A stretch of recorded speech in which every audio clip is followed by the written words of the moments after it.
Hi! Welcome to Create Utopia, in which hosts Chicory and Zero muse over many issues in the style of so many modern millennials, all around the peaceful flickering light of video games! We hope you enjoy it! Now on with the show!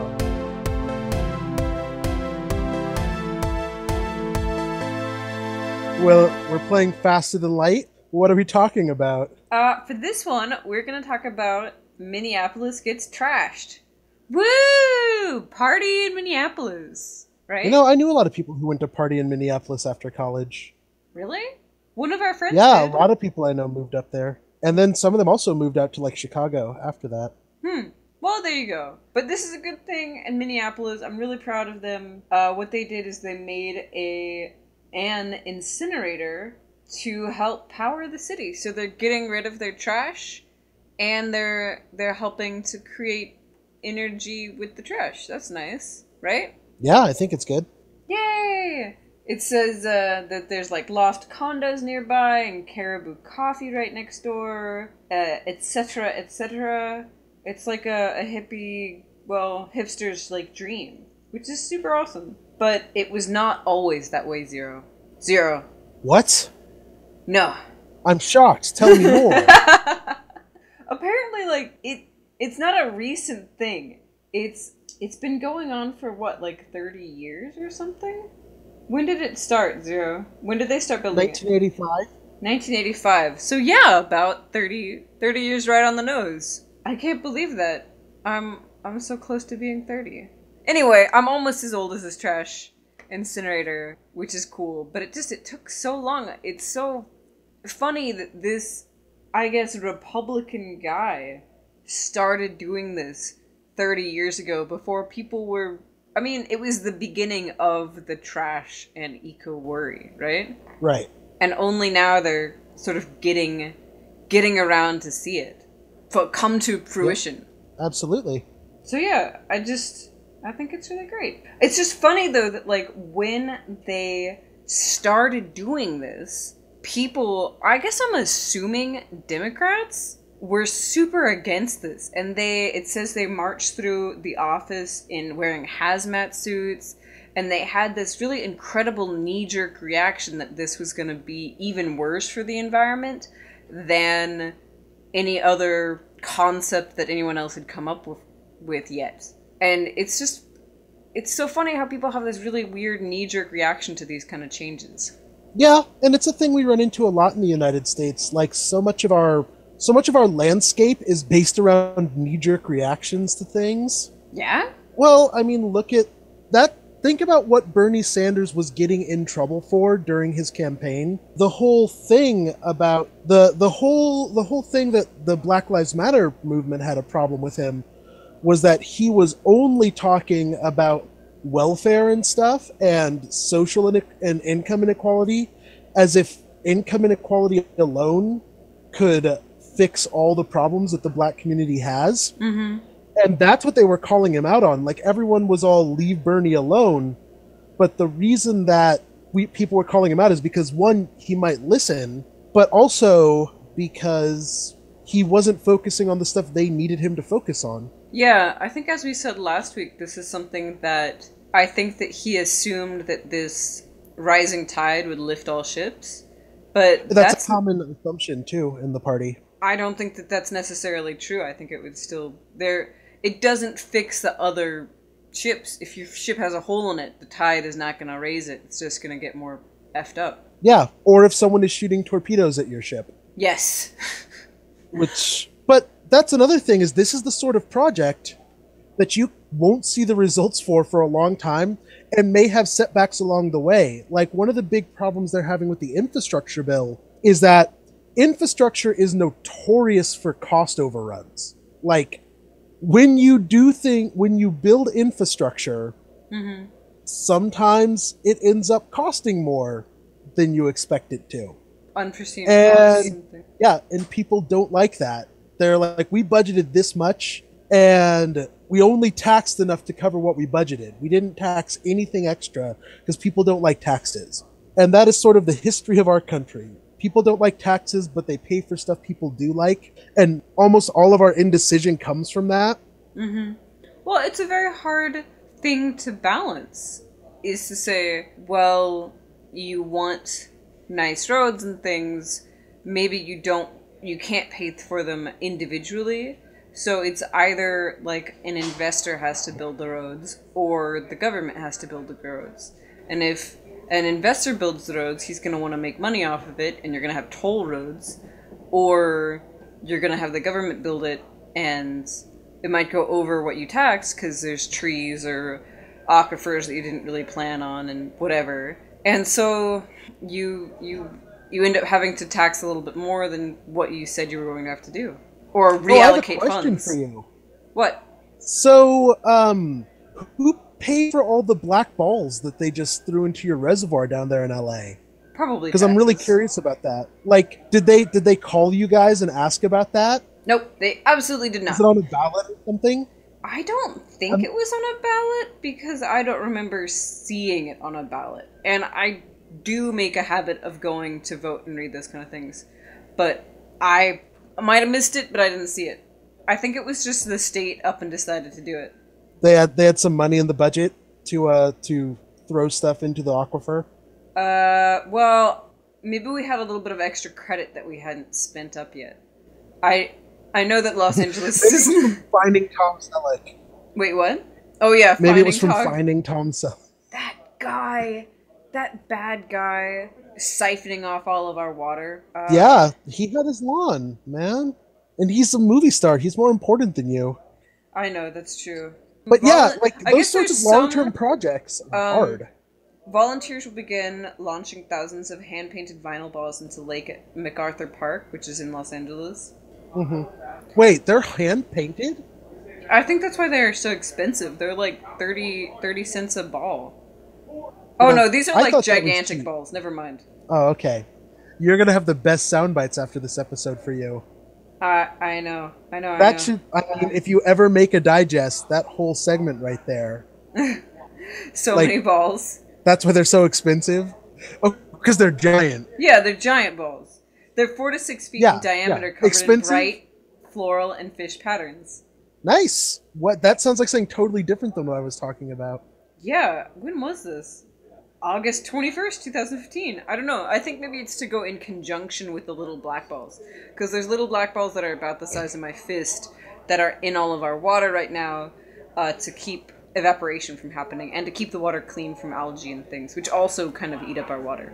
But that sounds like a good idea. But I don't know. This guy, the Minneapolis guy, he was also elected, but I don't think they just were like, well... You're kind of out of the caucus race, so you can just do whatever you want, like, as long as it's a thing, like, and good. And he's like, great, well, I am going to make this incinerator. And they're like, what? And he's like, no, it'll be great, don't worry about it. And then he just went off and did it. Just don't even worry about it. It was a total me moment, I guess. Yeah, exactly. No, man, it'll be fine. It's just, it'll be fine. Kind of like attacking all those ships that you just did? Yeah. Well, they were mostly not crewed by people. Okay. Anyway. Look, this is clearly a drone, and you hate drones, right? It's a known fact about you. You're like Superman that way. I don't mind drones, as long as they're not droning on. Womp, womp, womp, womp. Come on, that was golden. Yeah, like a LA toilet, since you can't flush them anymore. We can. Just not we just get arrested. We don't get arrested if we flush our toilets. But there are things that are like, if it's yellow, let it mellow. If it's brown, flush it down. Like, that's a little bit more common in some people's homes. It's so gold like an LA toilet. We totally did, like, curb our water intake, which is good. That's good. Good job. Yeah, go Los Angeles. But what I'm saying about this is that we don't really think about where all of our trash and waste is going. I know Los Angeles is trying to deal with, well, how can we have low-flow toilets and also, like, reclaim all of our water and blah, blah, blah. And Minneapolis was really worried about their water system because it's right on, like, the river. And so they really wanted to have a non-leaking way to get rid of all of their trash because even though, you know... what is it? City dumps are supposed to be lined and have all this stuff and have lots of dirt in it so that it'll be filtered. It does not always work. Like, it still leaks a little bit to a lot. And it's not great. And so I'm really wondering, like, I wonder if it's, like, another way that you have to sort your trash. So it's like, okay, there's things for, like, the compost, and there's things to be recycled. And now there's also things that are burnable, and then there's, like, more trash. Like, batteries. And batteries are really, really hard to get rid of. Oil is kind of hard to get rid of. Although I guess you could go into this. You're supposed to, like, get rid of batteries in a special way already, right? Yeah. Like, you're not supposed to just throw them out. Yeah, you're supposed to, but I don't know where you're supposed to put batteries. I just have a box full of spent batteries. Now I'm picturing you in, like, 30 years. Like, someone finds you on, like, a hoarder show. You're like, I don't like batteries. I just want to be environmentally conscious and don't know where to take them. The crazy battery lady. I'm not crazy. I'm just environmentally conscious. And there's like 4 big boxes, and they all have like the little corrody bits on like the bottom. Yeah. Yeah, that would be horrible. I don't want to do that. I'll have to find a link about how to safely dispose of batteries. And car oil. You have to take that to like AutoZone or something. Yes, car oil. The biggest argument for having someone else change your oil is that then you don't have to deal with the fees, and they will just dispose of it for you. Yeah, which is really nice. Yeah. I didn't actually know that there were fees in that. I've never changed my own car oil. I know for the book how to do it, but on like a normal car, not on a Prius. But I've never actually had to do it myself. I can change spark plugs though, and tire. Yeah. Wait, yes, you should be able to change your tires. Good job. Some people. But yeah, anyway. I think the power of long-term projects is something we've really kind of lost our way on. Did we ever have a way though, Zero? I mean, since the highways were being built, or maybe like the San Francisco Bridge? It has certainly been a long time since we have had a way of dealing with that sort of thing. Yeah.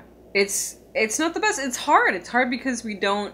Maybe it'll be easier now because we have the internet and things don't age on the internet. We can still keep going back and being like, no, this is a good idea. This is still a good idea. This is still a good idea. Or this is still a bad idea, maybe. Or whatever. The problem is, though, that, like, things... If something is a good idea in the beginning and then it turns out to be a bad idea, then it's hard to change people's minds. Or if it's hard to... If it's, like, a bad idea in the beginning and then they reorganize it and then it becomes a good idea, that's also very hard to do. Well, so weirdly, that's one of the things that, like, Donald Trump has been doing in the race, is that people are just, like, ignoring his inconsistencies, because he's saying, yeah, sometimes I change my mind when better information comes along, and it's apparently okay for him to do that, even though, like, it's never been okay for a politician to do that ever before in the history of politicians for a lot of these folks. Yeah. It's because he's uncensored and doesn't give a fuck and blah, blah, blah. Because he's too real. He's very real. People change their opinions. Politicians are flip-floppers. Well, and the Bushes play really dirty in politics, and the whole idea of being a flip-flopper is mostly one of the things that they invented to make John Kerry look bad. Oh, really? Yeah, like, that whole kind of flip-flopper thing. Bless their hearts. Yeah, well, and hilariously, Jeb Bush recently has been trying to do it with John Kasich and Donald Trump. Well, and Hillary. And he's not apparently as good at it as his brother and dad were.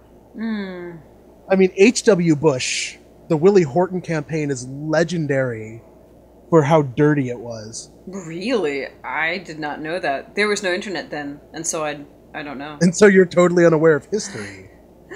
Unless it's in, like, an ancient language, yeah, pretty much. It skips right over everything else. Essentially, a horrible thing happened, and it was caused by a black convict who was out on furlough, and the Bush campaign used it as a dog whistle to motivate the white electorate and make his opponent look soft on crime.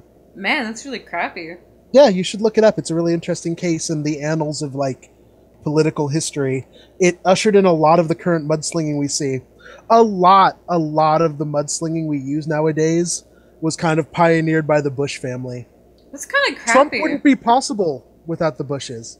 I didn't realize that mudslinging was such a new thing. I really honestly thought that it had been going Mudslinging on is not since... a new thing. Well, okay then. Then no, it's... I think Trump is not just the Bushes. I can't lay that just at their feet. Well, okay, so what I'm mudslinging is not a new thing. The particular brand, like Ronald Reagan's 11th commandment, which is a Republican should never speak ill of another Republican. Mm-hmm. But then you look at how vicious the campaign W ran against John McCain was, and there's no way they followed that rule. And HW was I believe he was director of the CIA before he got into elected office. So he knows how to play dirty. It's kind of bananas. I didn't also know it was a thing, although now they have this form where they're like, I like you as like a person, but blah blah blah, or something like that. Like I could go drink a beer with this person, but they shouldn't be in office. You know? Well, yes. That's one of the new litmus tests. I don't know. Anyway, Hearst is just really awesome. Totally unrelated to all of the...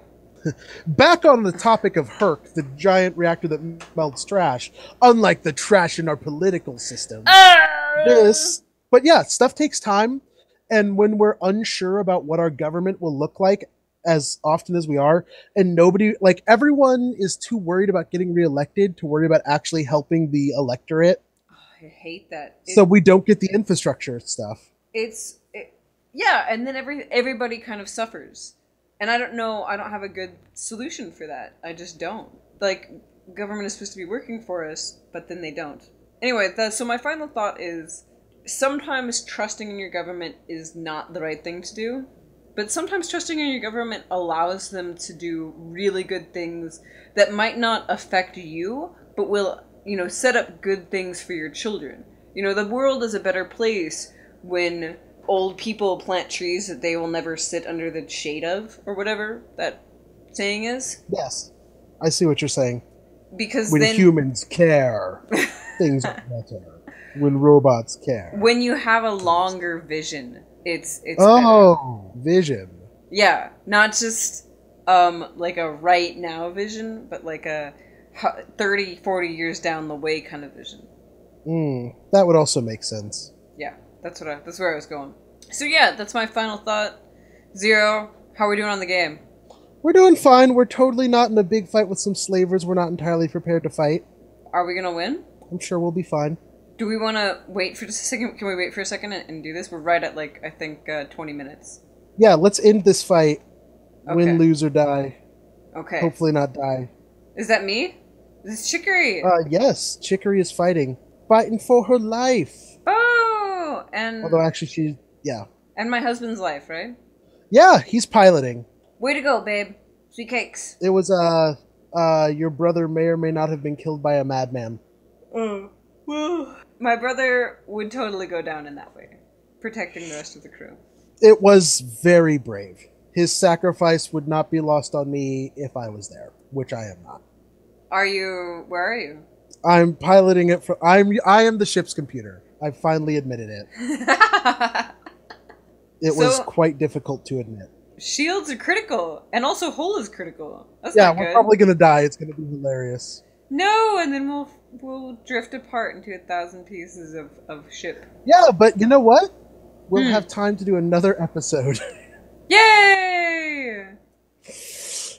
I'm just really proud with of this a guy. new ship. And it's so... I want to say this, though. I really want to say, oh, there we go, drifting apart. Yeah, it was real bad.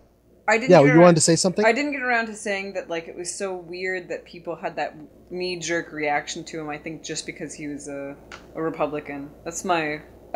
what did you say that I was before? Crazy? Not crazy. Conspiracy. That's my conspiracy. Oh, your conspiracy? Yeah, that they put in something that couldn't burn to, make it look bad the first month. I don't know. You shouldn't do that, is what I'm saying. Don't be bad. Don't sabotage other people's good ideas just because you disagree with them. That's our moral. Is that our final thoughts episode, Chicory? Yeah, that was our final thought. Don't spike really good ideas just because you don't like where it's coming from. It's still a good idea. Okay, there we go. So please follow us on Twitter. I am 123Chicory. Zero is at Zero Utopia. And like and subscribe. Thank you. Thanks. Bye. Bye.